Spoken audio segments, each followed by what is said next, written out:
नमस्कार किसान भाइयों। तो आज इस वीडियो में हम बात करने आए सामान्य रूप से हम गन्ने में कौन सी खाद और उर्वरक का प्रयोग करते हैं, यानी उर्वरक और खाद की मात्रा का कितना प्रयोग करना है, इस बारे में हम चर्चा करेंगे।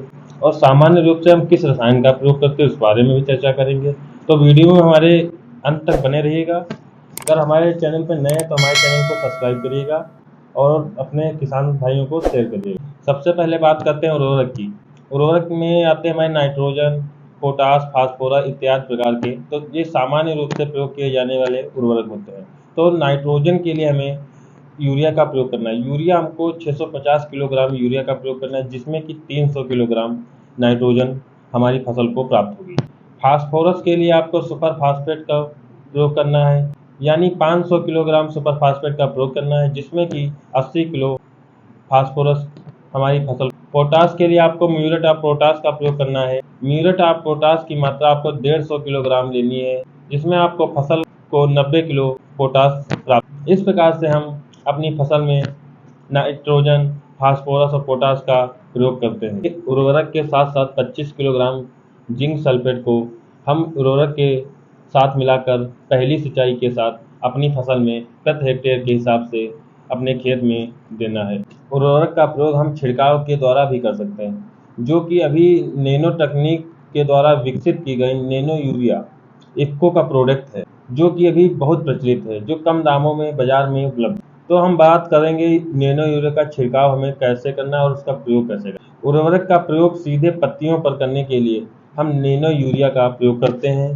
जिसकी 500 ml बोतल की कीमत 225 रुपये बाजार में उपलब्ध है, जो एक बोतल प्रति एकड़ के लिए पर्याप्त है। इसका छिड़काव हम बुआई के 1 से 1.5 महीने बाद अपनी फसल पे करते हैं। प्रथम छिड़काव हम बुआई के 1 से 1.5 महीने के अंदर करते हैं। दूसरा छिड़काव हम प्रथम छिड़काव के 20 से 25 दिन बाद करना चाहिए। अगर छिड़काव के दौरान 10 से 12 घंटे में बारिश हो जाती है तो हमें नैनो यूरिया का छिड़काव दोबारा करना पड़ता है। गन्ने की अच्छी मोटाई और बढ़वार के लिए हम कोराजिन का प्रयोग करते हैं। कोराजिन हमारा इंसेक्टिसाइड और ग्रोथ के लिए भी फायदेमंद होता है। इसका प्रयोग हमारे गन्ने में बच्चों में जैसे टीका नहीं लगता है, उस प्रकार से टीके की भांति गन्ने में ये काम करता है। इसका असर हमारे गन्ने में 45 दिन तक रहता है। यह अनेक प्रकार के कीटों को नष्ट करते हुए हमारी फसल की ग्रोथ को बढ़ाता रहता है और फसल की उपज में बढ़ोतरी करता रहता है। तो हम बात करेंगे कोराजिन का प्रयोग हम बुआई के 3 महीने बाद करते हैं, यानी कि हमें कोराजिन का प्रयोग बुआई करने के 3 से 3.5 माह बाद करना अनिवार्य होता है। इसकी 375 ml की बोतल प्रति हेक्टेयर के लिए पर्याप्त होती है, जिसका 1000 लीटर में घोल बनाकर हम अपनी प्रति हेक्टेयर की फसल में प्रयोग कर सकते हैं। ये साधारण उर्वरक व इंसेक्टिसाइड का प्रयोग करके हम अपनी फसल से अच्छी उपज प्राप्त कर सकते हैं और अपनी फसल को रोग रहित कर सकते हैं। हमें अपनी फसल को समय समय से निराई गुड़ाई देते रहना चाहिए, जिससे हमें हमारी फसल खरपतवार मुक्त बनी रहे।